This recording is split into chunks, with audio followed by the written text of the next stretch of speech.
अंधेरी रात दूसरा भाग। गांव के लोगों ने 4 दोस्तों के गायब होने के बाद हवेली के आसपास एक अजीब सा सन्नाटा महसूस किया। कोई भी वहां जाने की हिम्मत नहीं जुटा सका। लेकिन कुछ महीनों बाद एक नया परिवार गांव में आया।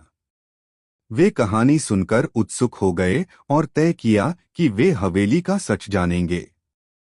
यह परिवार, जिसमें 2 बच्चे और उनके माता पिता शामिल थे, एक रात हवेली की ओर बढ़े।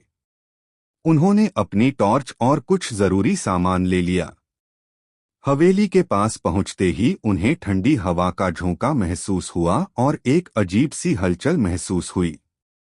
जैसे ही उन्होंने दरवाजा खोला, वही पुरानी आवाज फिर से सुनाई दी, जाओ मत। लेकिन परिवार ने डर को दरकिनार करते हुए आगे बढ़ने का फैसला किया। अंदर जाने पर उन्हें 4 दोस्तों की तस्वीरें मिलीं, जो दीवारों पर टंगी थीं। तस्वीरों में उनकी आंखें मानो उन्हें देख रही थीं। बच्चे डर गए और वापस लौटने की कोशिश की, लेकिन दरवाजा फिर से बंद हो गया। अचानक उन्होंने देखा कि दीवारों पर खून की धाराएं फिर से बहने लगीं। माता पिता ने बच्चों को पास बुलाया और कहा, हमें एकजुट रहना होगा।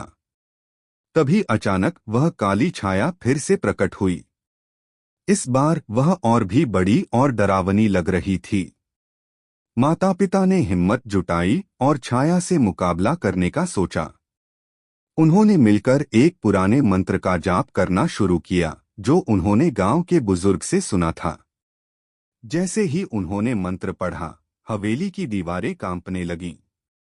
काली छाया थोड़ी पीछे हटने लगी, लेकिन वह फिर से तेजी से उनकी ओर बढ़ी।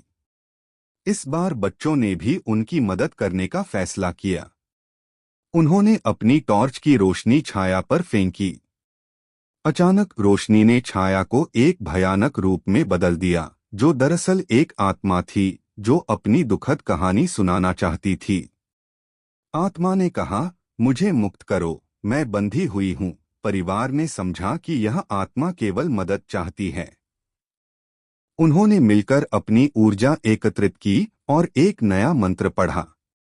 धीरे धीरे काली छाया पिघलने लगी और आत्मा ने उन्हें धन्यवाद कहा। तुम्हारी मदद से मैं अंततः मुक्त हो गई। अंततः दरवाजा अपने आप खुल गया। परिवार ने बाहर निकलते ही राहत की सांस ली। गांव लौटने पर उन्होंने सभी को अपने अनुभव सुनाया। उसके बाद लोग हवेली को लेकर कम डरे। लेकिन उन्होंने यह संकल्प लिया कि वे कभी अकेले वहां नहीं जाएंगे।